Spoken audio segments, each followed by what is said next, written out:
Aquí estamos. En esta oportunidad vamos a hablar del juicio. Todos hemos escuchado en las escrituras que se habla de juicio. Ahora bien, haciendo un estudio profundo a la palabra, podemos darnos cuenta que hay diferentes tipos de juicio. Es decir, que no todos los juicios son iguales. Hay un juicio del cual vamos a hablar en esta hora que es muy particular, que es el juicio a los santos del Altísimo. Los santos del Altísimo son aquellos que guardan los mandamientos de nuestro Padre y Creador. Vamos a ver qué nos dice la palabra con relación a esto. Para esto tenemos que trasladarnos necesariamente al libro de Daniel, en su capítulo 7, en el verso 19 en adelante. Dice la palabra aquí: entonces tuve deseo de saber la verdad acerca de la cuarta bestia, que era tan diferente de todas las otras, espantosa en gran manera, que tenía dientes de hierro, uñas de bronce, que devoraba y desmenuzaba, y las obras hollaba con sus pies. Asimismo, acerca de los 10 cuernos que tenía en su cabeza, y del otro que le había salido, delante del cual habían caído 3. Y este mismo cuerno tenía ojos y boca, que hablaba grandes cosas, y parecía más grande que sus compañeros. Y veía yo que este cuerno hacía guerra contra los santos y los vencía, hasta que vino el anciano de días y se dio el juicio a los santos del Altísimo. Y llegó el tiempo y los santos recibieron el reino. Es importante destacar aquí que este juicio es única y exclusivamente a los santos del Altísimo. Sin embargo, la palabra de Dios habla acerca de un juicio y habla del juicio final. En este juicio serán abiertos los libros y todo aquel que no fue hallado inscrito en el libro de la vida será echado al lago de fuego. Habrá un juicio también en donde la Biblia establece que todos los que duermen y los que han muerto serán presentados, ¿no?, en un gran tribunal, en donde allí se abrirán 2 libros, uno en el cual está registrado todas tus obras, todo lo que hiciste, todo lo que dijiste, y el otro es el libro de la vida. Si no te encuentras inscrito en el libro de la vida, pues indefectiblemente la sentencia condenatoria sería destrucción, muerte y tormento eterno. En este caso, nos vamos a referir, como decíamos en principio, al juicio de los santos del Altísimo. ¿Quiénes son considerados los santos del Altísimo? El libro de Apocalipsis, en el capítulo 13, su verso 17 dice: entonces el dragón se llenó de ira contra la mujer y se fue a hacer guerra contra el resto de la descendencia de ella, los que guardan los mandamientos de Dios y tienen el testimonio de Jesucristo. ¿Ok? Entonces, aquí en este escenario que plantea el profeta Daniel, hay algunos elementos que debemos tomar en cuenta. Número 1, dice que esta cuarta bestia, este cuerno, se levantará y perseguirá y hará guerra contra los santos del Altísimo y los vencerá. Número 1. Número 2, este acontecimiento de persecución tiene un límite, tiene un tiempo establecido en la palabra, y ese tiempo es hasta que vino el anciano de días. Número 3, luego que el anciano de días viene, entonces se da el juicio a los santos del Altísimo. Y número 4, una vez concluido este juicio, entonces recibirán el reino los santos. Tenemos que tener muy pendiente este acontecimiento porque sin duda alguna es un acontecimiento profético que marca y que establece la posesión de aquellos que guardaron los mandamientos, se mantuvieron fiel y firme, pasaron por un proceso, por un juicio, y después, al final, entonces, recibieron el reino. Este tema es de mucha importancia porque de esto se trata todo lo que la Biblia se establece. Nosotros vamos a analizar esta profecía desde el contexto jurídico divino para poder comprender. Recordemos que la palabra de Dios dice que lo que se ve fue hecho de lo que no se ve. Entonces, todo lo que nosotros vemos aquí en el sistema, en este mundo, fue diseñado de lo que no se ve. Y eso lo vamos a ver en el proceso de esta enseñanza. Entonces, ¿a qué se refiere? ¿De qué estamos hablando? ¿Y cuándo comienza o comenzó ese juicio? En el libro de Marcos, en el capítulo 1, en el verso 15, vamos a ver cuándo comenzó ese tiempo. A partir de cuándo se estableció el tiempo en el cual los santos eran perseguidos y eran destruidos. Marcos 1:15 dice, vamos a leer el 14, y luego el 15, dice, después que Juan fue encarcelado, Jesús vino a Galilea predicando el evangelio del reino de Dios, diciendo, el tiempo se ha cumplido y el reino de Dios se ha acercado. Arrepentíos y creed en el evangelio. Fíjese bien. Tenemos que analizar siempre en nuestros estudios el contexto del texto para poder comprender de una manera más amplia y más profunda el significado de lo que está escrito en la palabra. Jesús llega estableciendo que el tiempo se ha cumplido. ¿Cuál tiempo fue el que se cumplió? Esa es una pregunta interesante. La respuesta es la siguiente. Daniel vio este acontecimiento porque le fue presentado. Este acontecimiento profético comienza estableciendo una gran persecución de este cuerno hacia los santos del Altísimo. Podemos ver que a partir de la manifestación y la presentación de las credenciales de nuestro Señor, de su majestad Yeshua, desde ese momento que Él presenta sus credenciales aquí en la tierra, automáticamente concluye un periodo de gobierno autónomo, y vamos a decirlo de esta manera, ¿por qué no?, solitario, del enemigo de las almas. Hasta ese momento no había esa manifestación del reino de Dios, sino más bien de tiempo en tiempo Dios escogía a algún hombre para establecer quizás, vamos a decirlo así, algunas manifestaciones de su poder para poder preservar el propósito con los hombres aquí en la tierra. Pero es a partir de la llegada de su majestad Yeshua, el Mesías, cuando comienza a cumplirse, o cuando se comienza a marcar este tiempo en el cual ya el enemigo no puede hacer lo que él quiera, porque ha llegado a la tierra un gobierno cuya autoridad está por encima de la de él.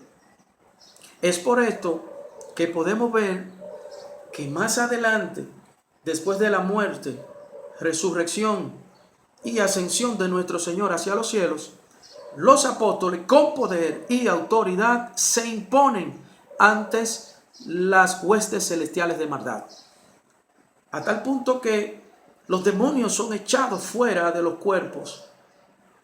Las enfermedades provocadas por estos espíritus inmundos eran curadas por la autoridad del poder del reino de nuestro Señor Jesucristo. Entonces, aquí podemos establecer cuándo se presenta el anciano de días, y es cuando precisamente Jesús muestra sus credenciales ante toda la humanidad desde Jerusalén. Entonces, cuando nosotros estamos hablando de juicio, tenemos que saber algo.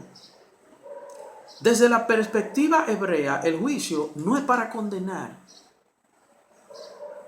No. Este tipo de juicio para los santos del Altísimo no tiene como objeto ni objetivo condenar a los santos. No, al contrario, tiene por objetivo reivindicar las obras pecaminosas a los fines de que ellos puedan ser depurados y puedan luego recibir el reino. Porque en las condiciones en las que nos encontramos los seres humanos, sin pasar por este juicio del que habla la palabra, es imposible recibir el reino.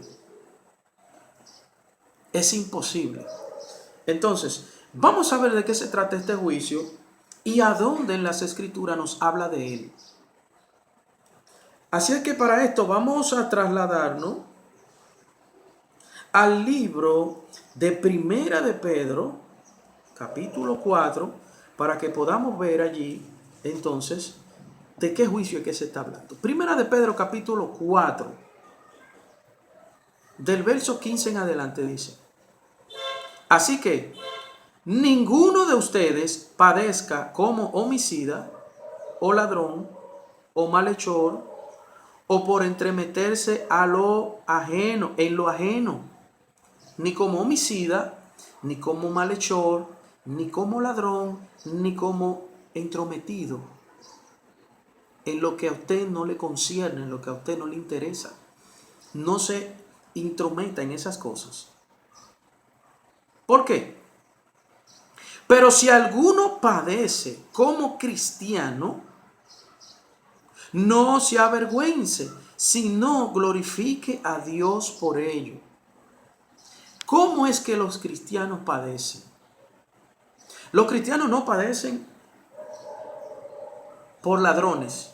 Porque si usted dice que es cristiano y usted roba, y usted por eso es castigado por la justicia y es condenado a una pena de reclusión, sea mayor o menor, dependiendo del caso, entonces usted no está padeciendo como cristiano. Ahí usted se descarta.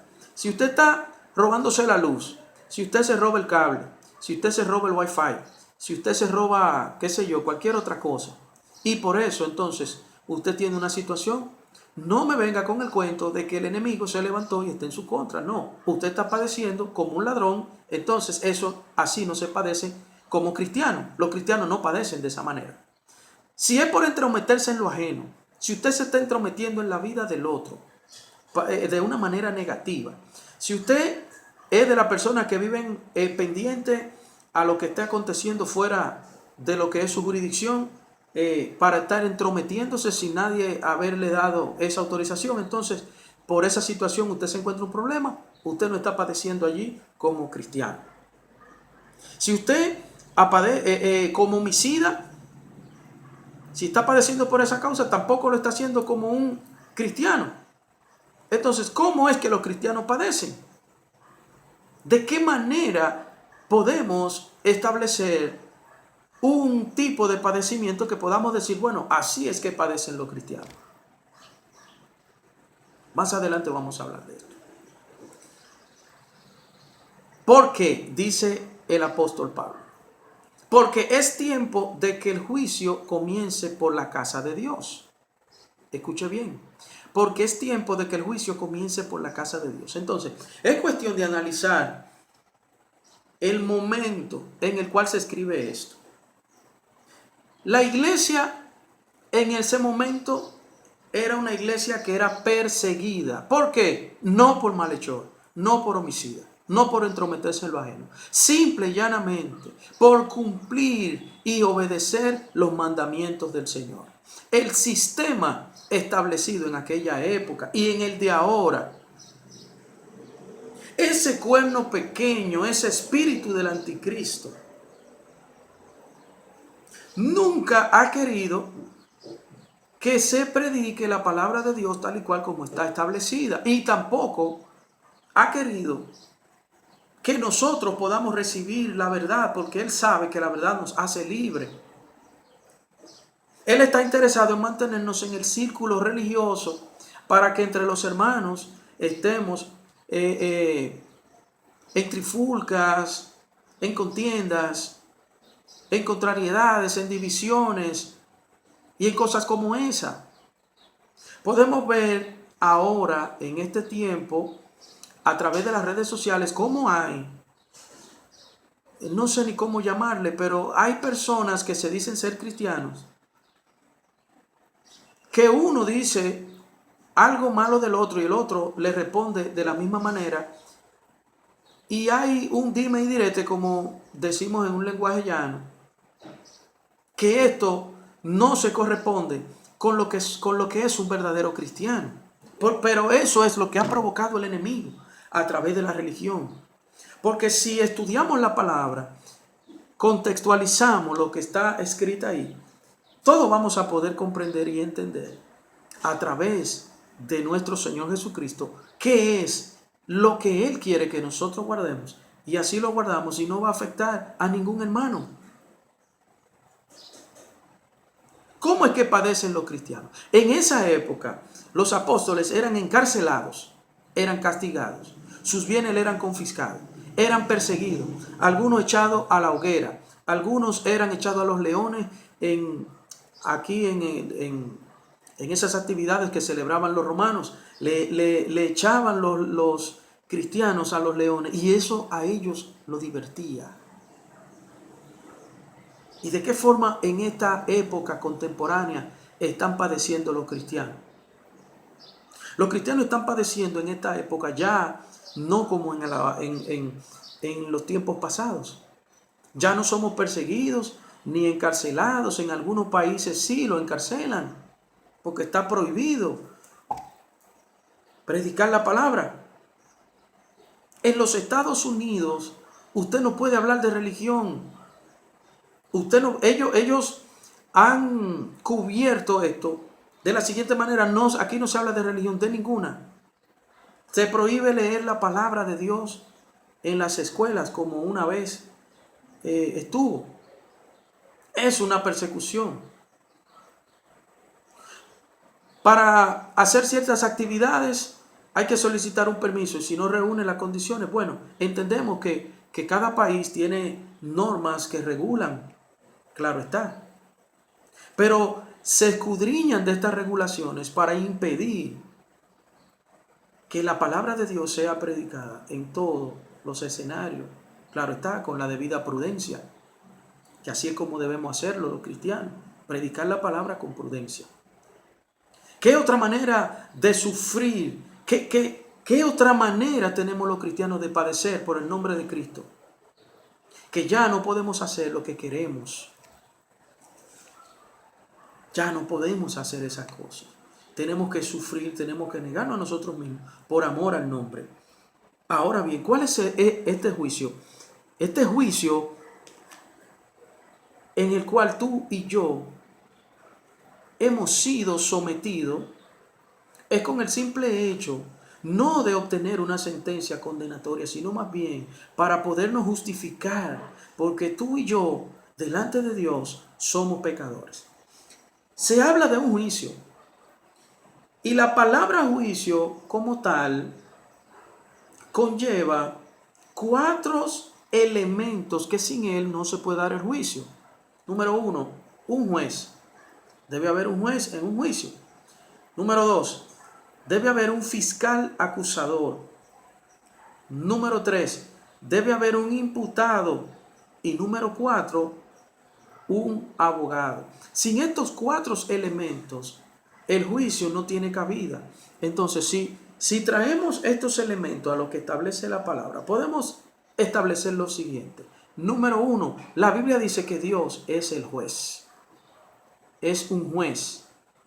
Número 2, ¿quién es el que anda recolectando evidencias para ir a la presencia de Dios a acusarnos. El fiscal acusador, Hasatán, Satanás, como tú lo conoces. Ese es el que anda buscando como león rugiente a quien devorar. ¿Sabe qué? Él es el padre de la mentira, pero aquí en la tierra y ante los hombres. Pero ante Dios, Él no puede ir con una mentira. Cuando Él se presenta delante de Dios para presentar una acusación en tu contra, en mi contra, Él allí no se presenta con una mentira, se presenta con una verdad. ¿Sabes por qué? Porque Él tienta. Él sabe qué es lo que te gusta. Él sabe tu debilidad cuál es. Si tu debilidad, para poner un nombre, es el lapicero, Él buscará la forma y la manera de que siempre tú tengas un lapicero muy cerca de ti para tentarte. Él no te pone una pistola en la cabeza. Él no te obliga.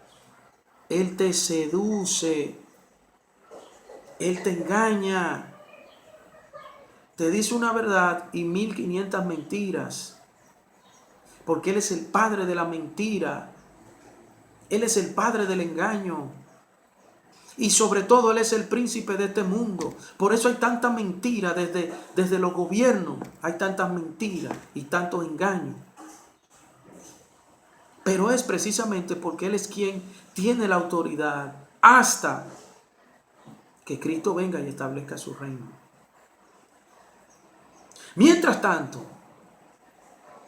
el pueblo de Dios, los santos del Altísimo, están todos los días siendo perseguidos, siendo seducidos, siendo zarandeados por el enemigo que conoce nuestras debilidades y nos las plantea de una manera que se vea bonita, algo que se vea necesario. Esto es lo que tú necesitas. Óyeme, tú no puedes seguir viviendo así en ese estado de pobreza. Ven que yo te voy a poner bien, yo te voy a dar dinero, te voy a acomodar.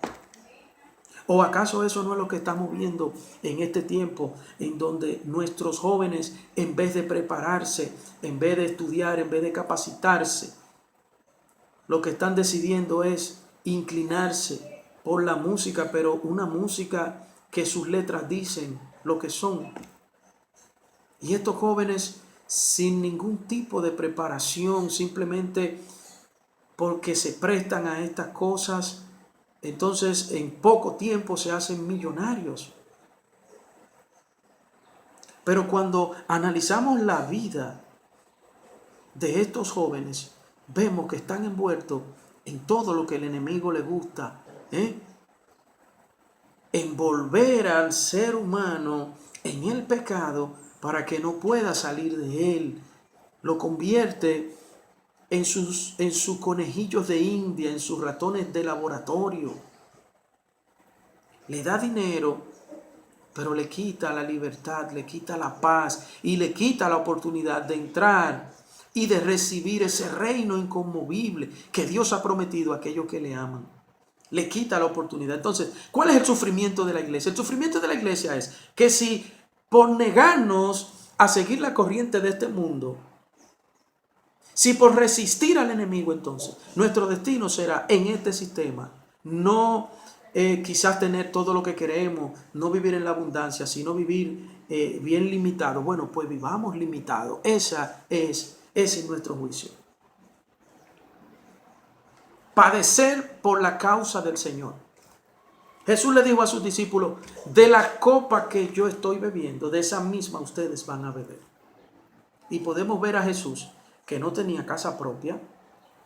Podemos ver a Jesús, una persona que dormía donde le cogía la noche prácticamente. No se preocupó por acumular riquezas aquí en la tierra, ni mucho menos se interesó en ella. Mantuvo una vida consagrada para demostrarnos a nosotros que sí se puede. Claro está, Nosotros tenemos planes y propósitos. Si queremos tener casa, queremos tener carro, queremos tener una familia, queremos tener dinero en el banco, eso no está mal. Lo malo está es en querer obtener todo eso violando los mandamientos del Señor, porque ya ahí entonces hay problemas. Ahí ya no calificamos. Si en mi trabajo mis superiores me piden tener que mentir para poder promoverme, mejor prefiero quedarme donde estoy. Si tengo que mentir para ganar dinero, entonces eso no es una bendición, mi hermano. Eso es una maldición.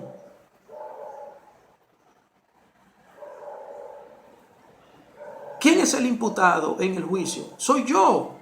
Yo soy el imputado. Yo fui el que cometí el hecho, porque delante de Dios ninguno somos inocentes. Todos somos culpables. Todos somos culpables. No hay uno, dice la Biblia, que no peque. No hay uno, no existe. Es por esto que Juan 3:16 dice, porque de tal manera amó Dios a los hombres que envió a su Hijo para que todo aquel que en Él crea, oiga bien, para que todo aquel que crea en Él sea salvo. Si usted no cree en Él, entonces usted no será salvo. Si usted no guarda los mandamientos, entonces usted no será salvo. No tan solo usted va a decir, bueno, sí, yo sé que el Señor es Jesucristo, que Él murió, que resucitó y que Él es el Hijo de Dios y que está a la derecha del Padre. Pero si usted no obedece lo que Él dice, entonces usted es igual a los demonios, porque dice la Biblia, los demonios creen y tiemblan, pero no obedecen. Entonces, aparte que usted tiene que creer, también tiene que obedecer.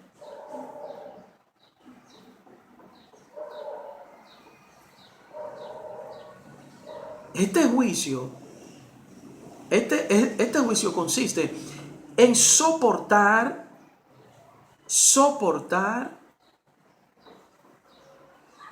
todo lo que es contrario a la voluntad del Señor. Y fíjese, se sufre, mi hermano, se sufre. Se sufre. Pero este es el juicio de nosotros. Esto fue lo que a nosotros nos tocó para el Señor poder justificarnos. Para poder decir, Señor, ellos están sufriendo por causa de mí. Yo di mi vida por ellos. Mi sangre los cubre y los guarda. ¿Por qué entonces el abogado de nosotros, que es nuestro Señor, y de todo aquel que quiera creerle a Él y obedecerle, por qué ese abogado se sienta a la derecha del Padre? Precisamente porque cada vez que el enemigo viene por la izquierda a presentar una acusación en tu contra, entonces allí tu abogado dice, Padre, dame un chance, dale una oportunidad, dale una oportunidad, porque yo fui tentado en todo y yo sé lo que es eso.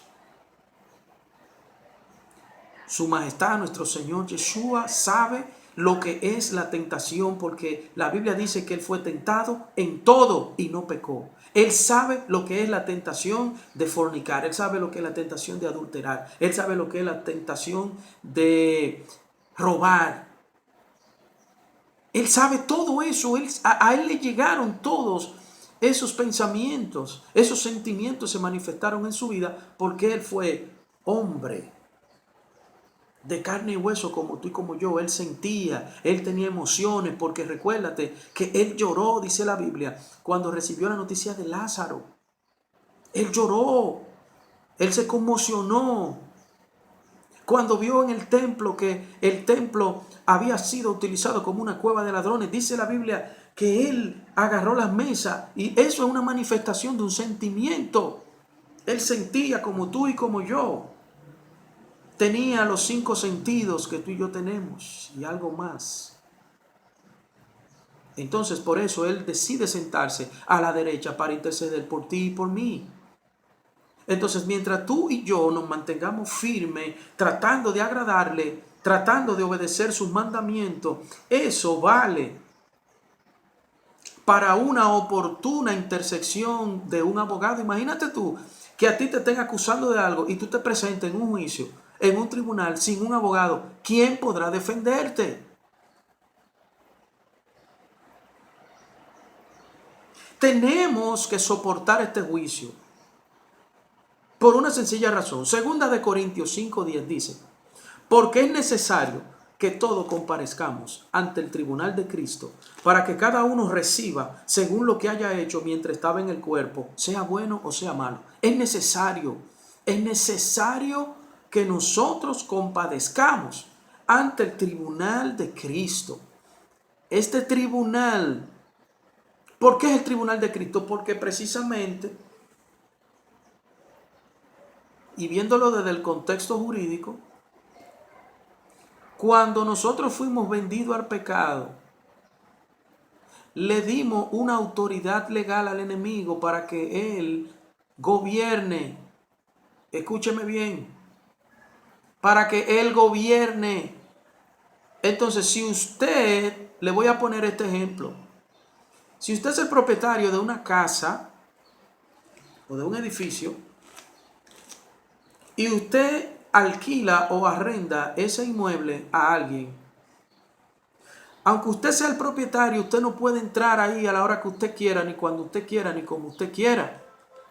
Porque usted le cedió a una persona un privilegio de usufructuar un bien que es suyo a cambio de un dinero. Entonces, la Biblia dice que nosotros fuimos vendidos al pecado. La autoridad que nos fue delegada en Génesis, cuando el hombre fue creado, el Señor le dijo, fructifícate, multiplícate y enseñoréate, dándole autoridad legal sobre la creación. Pero esa autoridad legal fue vendida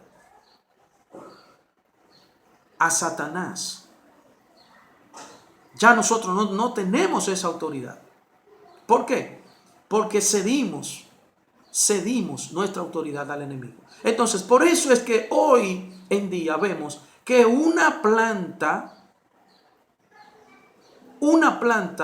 tiene dominada a muchas almas aquí en la tierra. Estoy hablando de la marihuana. Estoy hablando del alcohol. Hay mucha gente atado al alcohol. Y si tú supieras quién eres,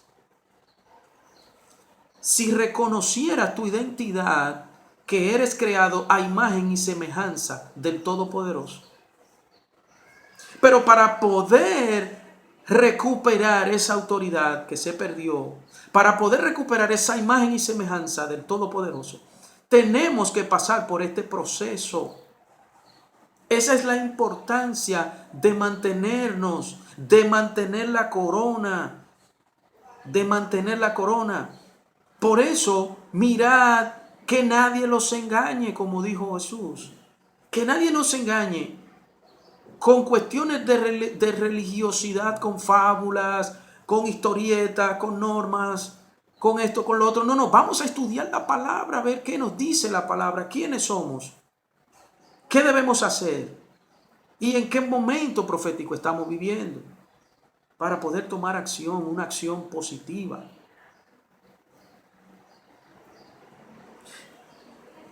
Segunda de Tito, capítulo 2, verso 12 dice, si sufrimos, también reinaremos con él. Si le negaremos, él también nos negará. ¿Cómo sufrimos? Por amor a su nombre. Por amor a él, Señor, mira, yo quisiera hacer esto, yo quisiera hacer lo otro. ¿O acaso usted cree que es fácil usted convivir y compartir con aquel que lo único que quiere es su destrucción? Ese vecino, esa vecina que le tira la basura a usted al frente, que habló con su superior para que usted fuera destituido, que va a chismear por la espalda suya, que habla mal de usted y usted se da cuenta. Pero que la Biblia lo manda a usted a amar a esa persona, a amar a su enemigo, a orar por él, a interceder por él. ¿Usted cree que eso es fácil? Eso no es fácil, Señor, eso no es fácil. Pero tenemos que soportarlo por amor a nuestro Señor Jesucristo. Entonces, ese es el juicio el cual nosotros debemos soportar. Fíjese, para que este juicio sea efectivo en nuestras vidas, nosotros tenemos, número uno, que confesar nuestro pecado. Tenemos que reconocer quiénes somos, que somos pecadores, que somos débiles. Número dos, tenemos también que reconocer que el Señor Jesucristo es nuestro abogado. Porque nadie que no cumpla con estos dos requisitos podrá ser procesado. Jamás. Porque el Señor no te va a procesar sin un abogado. Y mucho menos si tú reconoces lo que tú eres. Por eso en el libro de los Salmos, David escribe: el que reconoce su pecado, se arrepiente y se aparta de él, alcanzará misericordia. Usted ve, usted reconoce, se aparta y entonces encontrará misericordia. Primera de Pedro, capítulo 5, verso 10, dice la palabra: mas el Dios de toda gracia, que nos llamó a su gloria eterna en Jesucristo, después que hayan padecido un poco de tiempo, Él mismo lo perfeccione, lo afirme, lo fortalezca. ¿Por qué esto? Primero hay que padecer un poco para luego ser perfeccionado, afirmado, fortalecido y establecido. ¿Por qué hay que padecer? Lo que pasa es que la obediencia está circunscrita al padecimiento. El libro de Efesios dice la palabra: aun siendo hijo, por lo que padeció, aprendió obediencia. Esto fue hablando de Jesucristo. Por lo que padeció, aprendió obediencia. Entonces, en el caso nuestro, por lo que padecimos, vamos a ser justificados, establecidos, afirmados y fortalecidos.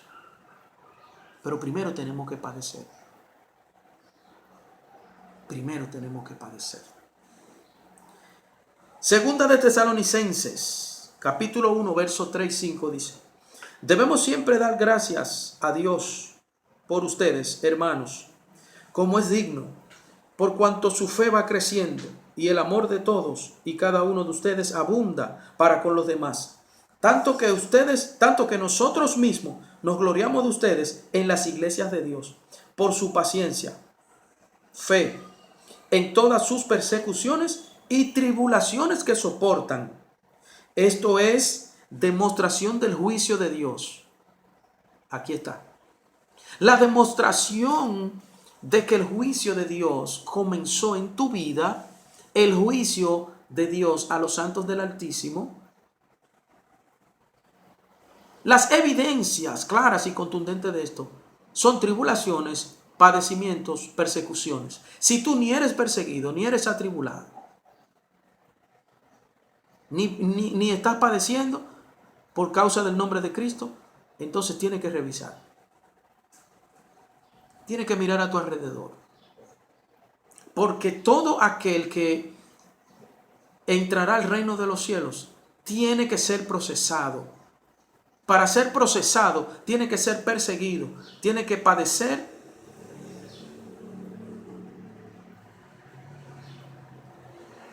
De lo contrario, entonces no será considerado como un hijo de Dios.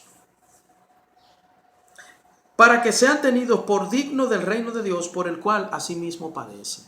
O sea, para ser tenido por digno, tenemos que pasar por este proceso. Ahora bien, así como en la Constitución y en los derechos humanos se establece que nadie puede ser juzgado 2 veces por un mismo hecho. De la misma forma,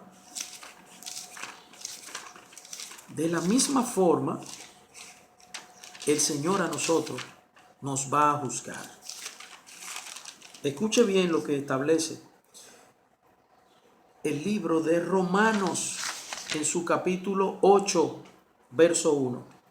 Dice, ahora pues, ninguna condenación hay. Escúcheme, ninguna condenación hay para los que están en Cristo Jesús, los que no andan conforme a la carne, sino conforme al Espíritu.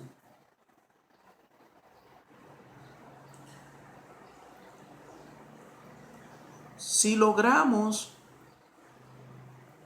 sobrepasar este juicio, si logramos cumplir con los requisitos de este juicio que ya los hemos mencionado, entonces, cuando el Señor, cuando estemos delante de Él, cuando estemos y nos encontremos en su trono, en su tribunal,